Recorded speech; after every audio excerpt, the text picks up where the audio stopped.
Ya'juj dan Ma'juj ini di dalam Al-Quran diceritakan sebagai sosok antagonis yang suka membuat kerusakan di atas muka bumi. Setelah saya lakukan penelusuran di dalam Al-Quran, ternyata kisah Ad-Dajjal yang sudah dihentikan di dalam Al-Quran yang oleh kalangan tertentu dimunculkan kembali dengan sebutan Ya'juj Ma'juj. Kemunculan ini juga dikarenakan dari sisi karakter. Ya'juj Ma'juj ini sama seperti karakter Ad-Dajjal.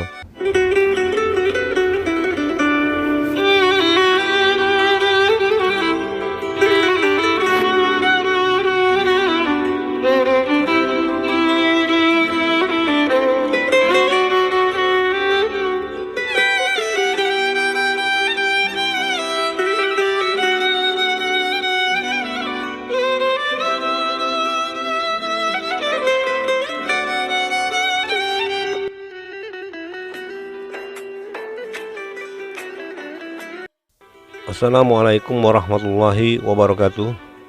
Bismillahirrahmanirrahim. Alhamdulillahirrabbilalamin. Wassalatu wassalamu ala rasulillah. La hawla wa la quwata illa billah. Amma ba'du. Alhamdulillah, puji syukur kehadiran Allah subhanahu wa ta'ala. Berkat izin dan ridhonya, kita dipertemukan kembali dalam forum ke-24 dari kajian Tasawwufil Alamin ini. Pada kajian yang lalu kita telah membahas tentang sebagian informasi dari hadis-hadis mengenai tanda-tanda akhir zaman terkait Al-Masih versus Ad-Dajjal. Dari kajian yang lalu kita telah menarik kesimpulan bahwa kisah ini adalah murni kisah-kisah Israiliyat yang menceritakan tentang turunnya Nabi Isa Al-Masih di akhir zaman menjelang kiamat untuk membunuh Al-Masih palsu yang populer dengan sebutan Al-Masih Ad-Dajjal. Kisah ini sudah muncul di era kenabian Nabi Isa alaihissalam, jauh sebelum Nabi Muhammad dilahirkan. Setelah wafatnya Nabi Isa, maka logikanya kisah ini pun seharusnya berakhir. Kemudian pada era Rasulullah Muhammad sallallahu alaihi wasallam, ada banyak umat Nasrani yang berpindah keyakinan menjadi Muslim. Dan setelah Rasulullah wafat, disinyalir kisah-kisah Israiliyat tersebut merembes ke dalam khazanah Islam melalui riwayat-riwayat hadis yang ditulis dan diriwayatkan oleh kalangan dari garis keturunan Nasrani yang berpindah keyakinan tersebut, sehingga bermunculanlah kembali versi kisah-kisah Israiliyat ini menjadi kisah yang dikemas dalam nuansa Islami dengan versi kisah yang diperbaharui, di mana kisah Al-Masih versus Al-Masih Ad-Dajjal tersebut berubah dan bertambah figur-figurnya menjadi Al-Masih berkolaborasi dengan Al-Mahdi melawan Dajjal, di mana Ad-Dajjal ini diceritakan juga berkolaborasi dengan Ya'juj Ma'juj, dan kisah ini muncul di era setelah Rasulullah wafat, yaitu di akhir zaman ini. Hari ini kisah ini dianut oleh sebagian besar kalangan Muslim dan juga Nasrani yang mungkin dengan narasi yang sedikit berbeda. Namun intinya adalah kisah ini sesungguhnya tertaut erat antara kisah di era Nabi Isa dan kisah di era Nabi Muhammad setelah keduanya wafat. Dalam tanda kutip, kisah-kisah ini muncul setelah Nabi Isa alaihissalam dan Rasulullah Muhammad sallallahu alaihi wasallam wafat, bukan ketika beliau-beliau masih hidup. Pada kesempatan kajian kita kali ini, saya akan melanjutkan dengan kajian tentang Ya'juj Ma'juj yang merupakan kelanjutan dari tema kita sebelumnya, yaitu kajian dengan tema Al-Masih Ad-Dajjal dan Imam Mahdi. Sahabat sekalian, di kajian yang lalu kita membahas tentang Ad-Dajjal, di mana sebutan ini berasal dari kata Degala dalam bahasa Yunani.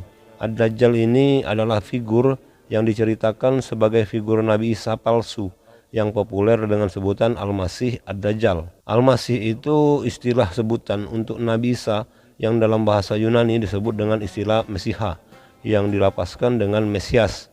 Kisah ini adanya di era Nabi Isa dan sudah lewat. Namun menariknya adalah dalam kisahnya Mesiha Degala ini atau Al-Masih Ad-Dajjal ini munculnya di akhir zaman, di mana dinarasikan ketika Ad-Dajjal membuat kerusakan parah di atas muka bumi, maka turunlah Mesias atau Nabi Isa yang populer dengan sebutan Al-Masih. Dan yang lebih menariknya lagi adalah kisah Al-Masih versus Ad-Dajjal dianut juga oleh kalangan umat Muslim, kendati tidak ada kisahnya di dalam Al-Quran. Ini disinyalir karena dalam kisahnya dan sebagian periwayatan hadis-hadisnya terdapat aktor tambahan yaitu Imam Mahdi dan Ya'juj Ma'juj yang ada diceritakan di dalam Al-Quran. Yang menjadi tanda tanya besar adalah mengapa kisah-kisah ini bisa bertautan, di mana kisah Al-Masih versus Al-Dajjal adalah jelas-jelas kisah yang bersumber dari kitab umat Nasrani. Namun kisah Imam Mahdi versus Ya'juj Ma'juj tidak murni kisah dari kitab Nasrani, karena di dalam Al-Quran Ya'juj Ma'juj ada diceritakan. Tautan dua kisah pertarungan tersebut dimungkinkan terjadi karena ada dua faktor. Faktor yang pertama adalah dari sejumlah kalangan ahli hadis terdapat orang-orang dari kalangan garis keturunan Nasrani yang berpindah keyakinan dari Nasrani masuk Islam, dan sebagian dari mereka masih meyakini kisah nenek moyang mereka, yaitu kisah turunnya Nabi Isa dan Ad-Dajjal tersebut. Faktor inilah yang dimungkinkan menjadi konektor atas terjadinya tautan kisah-kisah tersebut. Kemudian faktor yang kedua adalah di dalam Al-Quran ada ayat yang menceritakan para imam di akhir zaman yang diasosiasikan figurnya sebagai Imam Mahdi, seperti riwayat sebagian di beberapa hadis. Dan juga tentang istilah Ya'juj Ma'juj ada disebutkan secara eksplisit di dalam Al-Quran. Dan dalam penafsirannya, Ya'juj Ma'juj ini adalah figur antagonis yang berkolaborasi dengan Ad-Dajjal, di mana dikisahkan juga mereka bekerja sama dalam membuat kerusakan di atas muka bumi. Jadi dapat kita simpulkan bahwa di kalangan umat Nasrani dan Muslim telah terjadi asimilasi keyakinan dari rembesan dan tautan kisah yang dianut, yang seharusnya rembesan dan tautan ini tidak terjadi karena ini adalah dua versi kisah pada era yang berbeda dan tidak ada hubungannya sama sekali. Kisah Al-Masih Ad-Dajjal tidak ada di dalam Al-Quran, namun kisah Imam Mahdi dan Ya'juj Ma'juj ada diceritakan di dalam Al-Quran. Meskipun kisah tentang Imam Mahdi tidak secara eksplisit diceritakan, namun untuk Ya'juj Ma'juj ceritanya ada di dalam Al-Quran. Sahabat sekalian, kita masuk kepada inti kajian kali ini. Siapakah mereka yang disebut dengan Ya'juj Ma'juj itu? Ya'juj dan Ma'juj ini di dalam Al-Quran diceritakan sebagai sosok antagonis yang suka membuat kerusakan di atas muka bumi. Setelah saya lakukan penelusuran di dalam Al-Quran, ternyata kisah Ad-Dajjal yang sudah dihentikan di dalam Al-Quran yang oleh kalangan tertentu dimunculkan kembali dengan sebutan Ya'juj Ma'juj. Pemunculan ini juga dikarenakan dari sisi karakter. Ya'juj Ma'juj ini sama seperti karakter Ad-Dajjal yang dalam kisahnya, namun terkait episode luruskan sab akidah tersebut, perlu saya tegaskan bahwa secara konteks akidah Ad-Dajjal bukan Ya'juj Ma'juj. Sosok antagonis Ad-Dajjal dan Ya'juj Ma'juj ini pada kenyataannya diyakini oleh sebagian umat Islam, di mana keduanya akan muncul di akhir zaman. Kemunculan Ad-Dajjal sebagai satu sosok dan Ya'juj Ma'juj sebagai segerombolan atau satu suku bangsa. Dalam keyakinan itu digambarkan Ad-Dajjal dan Ya'juj Ma'juj ini berkolaborasi membuat kerusakan di atas muka bumi. Sekali lagi saya tegaskan, berdasarkan penelusuran di dalam Al-Quran bahwa Ad-Dajjal ini tidak ada. Dalam artian Al-Quran menghentikan kisahnya atau membantah keberadaan kisahnya yang berkembang di kalangan umat terdahulu sebelum Islam ditetapkan sebagai agama penutup. Dengan demikian, jika kita berhujah kepada Al-Quran, maka kisah Ad-Dajjal itu adalah legenda yang dibuat-buat oleh manusia belaka. Kemudian kisah turunnya Nabi Isa, berdasarkan penelusuran di dalam Al-Quran disebutkan bahwa Nabi Isa itu wafat dan jiwanya diangkat dan ditempatkan di sisi Allah, yang di yaumil akhir kelak beliau akan menjadi saksi atas umat-umat beliau. Hanya itu, dan tidak ada dikatakan di dalam Al-Quran Nabi Isa itu akan turun di akhir zaman. Kisah turunnya Nabi Isa ini di era setelah Rasulullah wafat muncul dalam figur Imam Mahdi, di mana pada kajian yang lalu kita telah melakukan penelusuran sejumlah hadis tentang Imam Mahdi ini, yang mana banyak kontradiksi di antara hadis-hadis yang meriwayatkan tentang Imam Mahdi tersebut.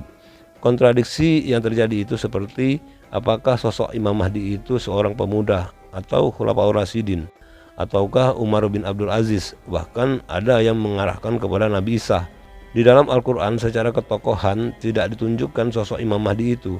Informasi yang ada di dalam Al-Quran adalah akan ada para imam yang mendapat petunjuk dari Allah yang memimpin umat. Berdasarkan penelusuran di dalam Al-Quran tentang Imam Mahdi itu, saya menemukan istilah sosok imam ini Yang pertama dan terkait awalnya agama Islam yang Allah tetapkan sebagai imam adalah Nabi Ibrahim. Dalam surah Al-Baqarah ayat 124, Allah Subhanahu wa taala berfirman, A'udzubillahi minasyaitonirrajim, wa izbatala Ibrahima rabbuhu bikalimatin fa'atamahunna qala inni ja'iluka linnasi imama qala wa min dzurriyyati qala la tanalu ahdiz zalimin.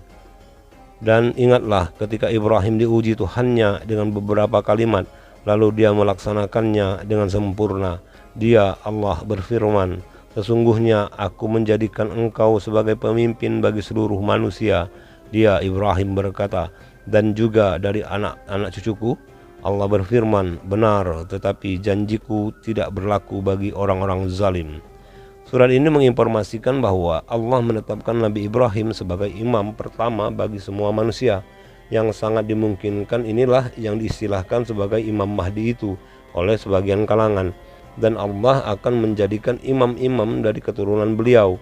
Ini terbukti di mana jika kita baca silsilah Nabi Ibrahim baik dari sejarah maupun Al-Quran, bahwa semua Nabi dan Rasul adalah dari keturunan Nabi Ibrahim, baik dari keturunan Ibu Sarah maupun Ibu Hajar.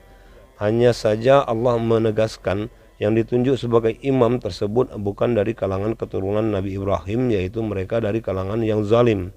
Ketika kita lanjutkan penelusurannya di dalam Al-Quran mengenai imam atau para pemimpin ini atau Imam Mahdi ini, yang kelanjutannya ada surat Al-Anbiya ayat 73. Allah Subhanahu wa taala berfirman, A'udzubillahi minasyaitonirrajim, wa ja'alnahum a'immatan yahduna bi amrina wa auhayna ilaihim fi'lal khairati wa iqamas shalah wa iyataz zakah wa kanu lana 'abidin, yang artinya, dan kami menjadikan mereka itu sebagai pemimpin-pemimpin yang memberi petunjuk dengan perintah kami, dan kami wahyukan kepada mereka agar berbuat kebaikan, melaksanakan salat dan menunaikan zakat, dan hanya kepada kami mereka menyembah.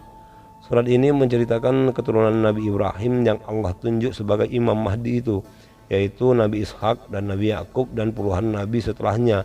Kemudian ketika kita lanjutkan penelusurannya lagi di dalam Al-Quran, maka kita akan sampai kepada generasi Bani Israel, di mana dari kalangan ini banyak juga Allah tunjuk imam-imam penerus sebagaimana Imam Mahdi itu. Di dalam surat As-Sajdah ayat 24, Allah Subhanahu wa taala berfirman, A'udzubillahi minasyaitonirrajim, wa ja'alna minhum a'immatan yahduna bi amrina lamma sabaru wa kanu bi ayatina yuqinun, yang artinya, dan kami berada di antara mereka itu pemimpin-pemimpin yang memberi petunjuk dengan perintah kami selama mereka sabar, mereka meyakini ayat-ayat kami. Surat ini bercerita tentang Bani Israel, di mana Allah menceritakan di antara Bani Israel ini ada pemimpin-pemimpin yang memberi petunjuk, yang mereka itulah para imam di era Bani Israel tersebut, mulai dari Nabi Musa alaihissalam, kemudian dilanjutkan oleh para keturunan beliau, ada puluhan, yang terakhir adalah Nabi Isa alaihissalam. Jika kita lanjutkan penelusurannya, kita akan sampai kepada kelanjutannya para imam ini, yang populer dengan sebutan Imam Mahdi ini, yaitu kepada Nabi Muhammad SAW. Di dalam surat Al-Ahzab ayat 40, Allah Subhanahu wa taala berfirman, A'udzubillahi minasyaitonirrajim, ma kana Muhammadun aba ahadin min rajalikum walakin Rasulullah wa khataman nabiyina wa kana Allahu bikulli syai'in alima, yang artinya, Muhammad itu bapak dari seseorang di antara kamu, tetapi dia adalah utusan Allah dan penutup para nabi, dan Allah Maha mengetahui segala sesuatu. Jadi setelah kita lakukan penelusurannya secara runtut di dalam Al-Quran, maka kita mendapatkan kejelasan tentang para imam tersebut, mulai dari Nabi Ibrahim hingga kepada Rasulullah SAW. Al-Quran secara letterlek tidak menyebutkan istilah Imam Mahdi, tapi dalam bentuk kalimat lain Allah menjelaskan para imam yang diberi petunjuk dan memberikan petunjuk kepada umat-umat mereka. Dan para imam inilah yang pada hakikatnya diasosiasikan sebagai Imam Mahdi itu. Dan perlu saya tegaskan, khusus di akhir zaman ini, setelah Rasulullah wafat, para imam itu bisa jadi dari keturunan langsung Rasulullah, dan bisa jadi siapa saja sesuai kehendak Allah. Dan ini dalam konteks orang jamak, bukan dalam konteks individu. Mereka lah yang lebih tepat diasosiasikan sebagai figur para Imam Mahdi itu dari sudut pandang Al-Quran. Kemudian melengkapi penegasan di atas yang menarik adalah setelah Rasulullah wafat, siapakah para imam tersebut? Bagaimana informasinya di dalam Al-Quran? Di dalam Al-Quran diceritakan sosok imam setelah Rasulullah wafat tidak menunjuk kepada satu figur. Bahkan di hadis-hadis terkait ini juga memberikan alternatif pilihan, mulai dari sosok individu sampai kepada figur secara jamak.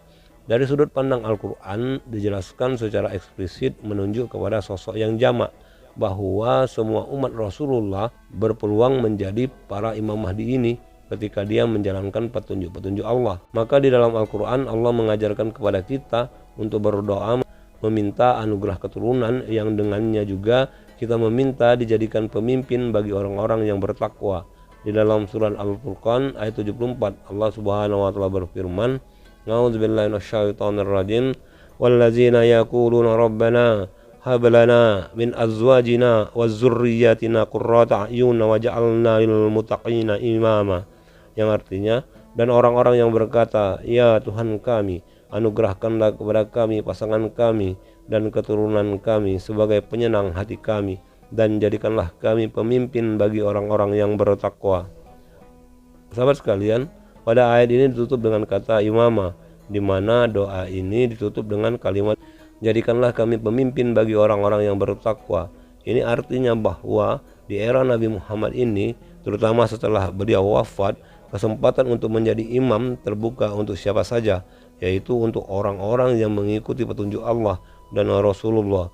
Siapapun dia, di level apapun keberadaannya, ketika dia memimpin berdasarkan petunjuk Allah, yaitu ayat-ayat Al-Quran, maka dalam arti yang luas, orang tersebut adalah termasuk golongan para Imam Mahdi itu. Kepemimpinan yang dimulai dari level terendah, yaitu sebagai imam keluarganya, imam tetangganya, imam warganya, dan seterusnya. Di era Nabi Muhammad, berdasarkan penelusuran kita terhadap ayat-ayat Al-Quran tadi, di mana berdasarkan informasi ayat-ayat tersebut, aktor sebagai Imam Mahdi itu terus berlanjut, dan terkhusus di era setelah Rasulullah wafat, aktor Imam Mahdi dimaksud adalah dalam artian jamak, dan sosoknya bisa siapa saja selagi mereka menjalankan petunjuk Allah dalam memimpin, maka dia bisa digolongkan sebagai para Imam Mahdi itu. Mengapa demikian? Karena ini terkait erat dengan tema kita kali ini, di mana aktor sebelum Ya'juj Ma'juj itu dalam skala jamak berbeda dengan sosok Dajjal yang dikisahkan sebagai sosok tunggal, di mana dia dikisahkan sebagai seseorang yang mengaku-ngaku sebagai Nabi Isa. Sahabat sekalian, saya ingin mengatakan bahwa di akhir zaman ini yang ada hanya Imam Mahdi dan Ya'juj Ma'juj. Ini berdasarkan informasi yang ada di dalam Al-Quran. Namun sekali lagi saya tegaskan bahwa istilah Imam Mahdi ini merujuk kepada hadis-hadis, karena secara eksplisit Al-Quran tidak menyebutkan istilah ini. Karena di dalam Al-Quran Allah menggunakan istilah imamah, yaitu orang-orang yang mendapatkan petunjuk Allah, dan dengan petunjuk itu dia memimpin umat di akhir zaman. Dan orang-orang ini jumlahnya banyak dan bisa siapa saja. Jadi kita menggunakan istilah Imam Mahdi itu untuk sebutan ini hanya untuk menyambungkan kajian kita sehingga lebih mudah untuk dipahami. Jadi siapapun dia dari umat Rasulullah yang mendapat petunjuk dari Allah, dan dengan petunjuk itu dia menunjuki jamaahnya, maka dialah para Imam Mahdi itu yang akan melawan para Dajjal-Dajjal modern yang di dalam Al-Quran disebut dengan sebutan Ya'juj Ma'juj. Istilah Dajjal tidak ada di dalam Al-Quran, namun Dajjal-Dajjal modern yang diperankan oleh Ya'juj Ma'juj ini ada diceritakan di dalam Al-Quran. Mereka suka berdusta, berbohong, mengacau, dan merusak. Yang di dalam Al-Quran disebutkan peran Ya'juj Ma'juj ini membuat kerusakan di atas muka bumi. Yang di era sebelum Nabi Muhammad dikisahkan peran ini dilakukan oleh Dajjal. Siapa itu Ya'juj Ma'juj? Ini di dalam surat Al-Kahfi ayat 34. Diceritakan siapa Ya'juj wa Ma'juj ini. Allah Subhanahu wa taala berfirman, "A'udzubillahi minasyaitonir rajim. Qala ya Dzalqarnaini inna Ya'juja wa Ma'juja mubsiduna fil ardi fahal naj'alu laka kharjan 'ala an taj'ala baina wa bainahuma sadda." Yang artinya mereka berkata, "Wahai Dzulqarnain, sungguh Ya'juj dan Ma'juj itu makhluk yang berbuat kerusakan di muka bumi. Maka bolehkah kami membayarmu imbalan agar engkau membuatkan dinding penghalang antara kami dan mereka?" Sebetulnya surat ini panjang, mulai dari surat 83 sampai surat 98 yang menceritakan satu nama, yaitu Iskandar Zulkarnain. Siapa Zulkarnain ini terkait dengan Ya'juj Ma'juj? Ayat ini memberikan dua informasi. Yang pertama adalah bahwa Ya'juj wa Ma'juj adalah sekelompok orang atau segerombolan orang atau pasukan perang yang suka membuat kerusakan. Jadi definisinya jelas siapa itu Ya'juj Ma'juj. Jadi Al-Quran menggambarkan tipikal atau karakter Ya'juj Ma'juj itu adalah orang-orang yang suka membuat kerusakan di atas muka bumi. Informasi yang kedua adalah ayat ini mengkaitkan satu tokoh lagi, yaitu Zulkarnain. Nama Zulkarnain ini artinya yang memiliki dua tanduk. Menurut sejarah Islam, Iskandar Zulkarnain itu adalah seorang tokoh panglima perang yang diasosiasikan sebagai seorang tokoh dari bangsa Romawi yang bernama Alexander the Great. Tetapi jika kita telusuri lebih jauh lagi, ternyata bukan. Karena sifat Zulkarnain di dalam Al-Quran ini berbeda jauh dengan Alexander the Great, seorang tokoh dari Macedonia Romawi tersebut. Nah, dia ini seorang panglima perang yang haus darah dan kekuasaan, suka berperang, melakukan penaklukan di mana-mana dengan cara kekerasan dan pembunuhan secara besar-besaran. Yang justru Alexander the Great ini digambarkan sebagai orang yang suka membuat kerusakan di muka bumi. Jadi Alexander the Great ini bukan Zulkarnain yang digambarkan oleh Al-Quran terkait Ya'juj Ma'juj. Ada sosok yang lain yang lebih cocok dengan figur Zulkarnain tersebut. Berdasarkan penelusuran yang saya lakukan, bahwa tokoh yang digambarkan sebagai Zulkarnain ini menunjuk kepada Cyrus the Great, yaitu Alexander yang agung. Mengapa kita mengacu kepada sosok ini? Karena dia memiliki sifat-sifat yang sesuai dengan apa yang digambarkan oleh Al-Quran. Cyrus the Great ini adalah seorang raja yang bijaksana dan berbudi pekerti luhur. Dia mengenakan mahkota dua tanduk. Wilayah kepemimpinannya mulai dari Rusia dan perbatasan dengan India, terus ke barat yaitu Laut Hitam dan Laut Mediterania sampai ke perbatasan Eropa. Cyrus the Great ini adalah raja Persia. Jadi Zulkarnain itu adalah raja Persia yang dikisahkan sebagai pemimpin yang arif dan bijaksana di abad sebelum Masehi.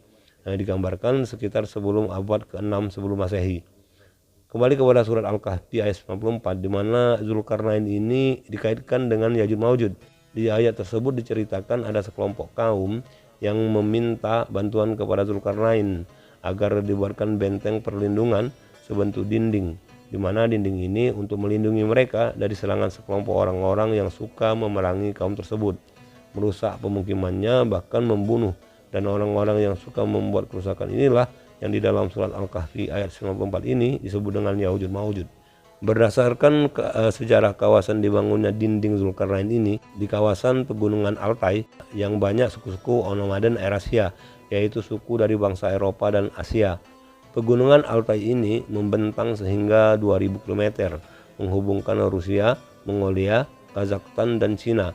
Di kawasan padang rumput yang sangat luas terdapat banyak suku-suku nomaden yang hidupnya tidak menetap tapi berpindah-pindah tempat. Dan suku-suku inilah yang digambarkan sebagai suku-suku yang brutal, suka merusak, membakar, merampok, memperkosa, bahkan membunuh suku-suku yang hidup menetap di sekitar wilayah itu. Suku-suku nomaden ini ada banyak, diantaranya suku Titia yang ada di daerah Persia. Ada lagi suku Hun, nenek moyangnya bangsa Afghanistan, kemudian Turkmenistan dan Uzbekistan. Ada lagi suku Turk dan sebagainya, yang kesemuanya adalah suku-suku nomaden yang hidupnya berpindah-pindah di wilayah Asia Tengah, yaitu di antara wilayah Asia dan Eropa. Mereka adalah suku-suku yang bertipikal ganas, brutal, sadis, merusak, merampok, memperkosa dan membunuh. Mereka inilah yang disebut oleh Al-Quran sebagai Ya'juj Ma'juj. Untuk mengatasi pengerusakan oleh suku-suku nomaden di Asia Tengah inilah digambarkan Raja Cyrus the Great, Raja Persia yang di dalam Al-Quran disebut sebagai Zulkarnain, mendirikan dinding di antara dua bukit dari bahan logam besi dicampur tembaga. Pembangunan dinding ini adalah teknologi metalurgi luar biasa karena jumlah biji besi dan logam yang dilebur dan dilelehkan pasti besar sekali. Tidak hanya sampai di situ, di abad selanjutnya yaitu di abad pertengahan, Ya'juj Ma'juj ini muncul kembali di wilayah Asia Tengah, tempatnya di Cina Utara. Di sana terdapat suku nomaden yang paling brutal, yaitu suku Mongolia. Suku atau bangsa Mongolia ini selain brutal dan sadis, mereka juga ahli berperang. Mereka ahli dalam berkuda dan memanah. Pasukan Mongol ini sangat ahli memanah dari atas kuda yang berlari kencang. Meski demikian, bidikan anak panah mereka jarang meleset mengenai targetnya. Ketenaran suku atau bangsa Mongolia ini terjadi sejak mereka dipimpin oleh Genghis Khan. Mereka menyerang dan merampok suku-suku bangsa Cina yang hidupnya menetap dan bermukim. Kebrutalan suku Mongol ini membuat kerajaan Cina kewalahan, sehingga akhirnya Cina membangun dinding sebagaimana Zulkarnain di era sebelum Masehi. Di abad pertengahan ini, Cina juga membangun dinding benteng untuk melindungi rakyat Cina dari kebrutalan suku Mongol, yang hari ini kita kenal dengan nama Benteng Cina atau Great Wall. Namun saking ganasnya dan tak terkalahkannya Mongolia ini, di tahun-tahun 11 Masehi, Cina berhasil mereka kuasai. Setelah menjajah Cina, keturunan Genghis Khan mulai melakukan ekspedisi ke wilayah Rusia, Persia, dan termasuk juga Indonesia. Di masa kejayaan kerajaan Singosari di tahun 12 Masehi, bangsa Mongol menyerang Singosari di bawah komando anak dari Genghis Khan, yaitu Kublai Khan. Kemudian selanjutnya ekspansi besar-besaran yang dilakukan oleh Ya'juj Ma'juj dari bangsa Mongol ini dilakukan oleh cucunya Genghis Khan, yaitu Hulagu Khan.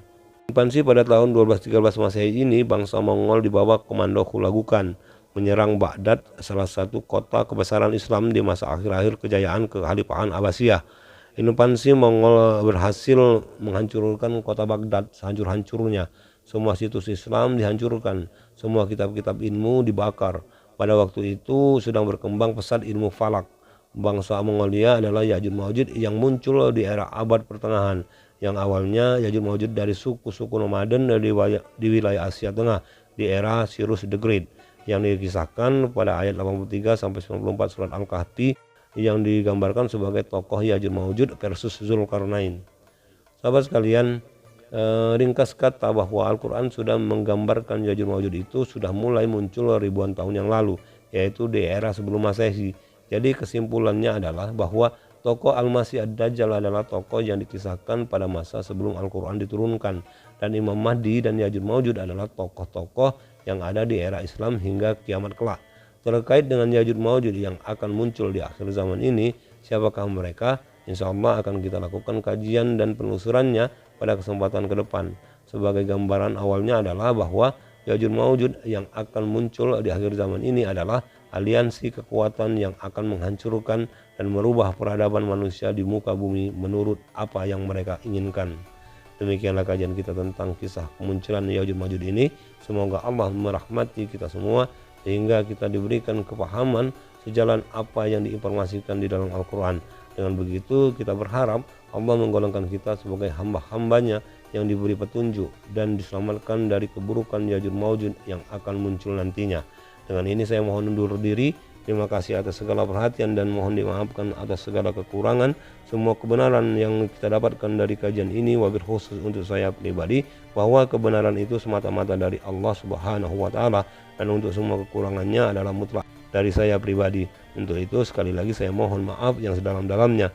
Sampai berjumpa lagi pada judul kajian selanjutnya, dan salam tasawuf. Assalamualaikum warahmatullahi wabarakatuh.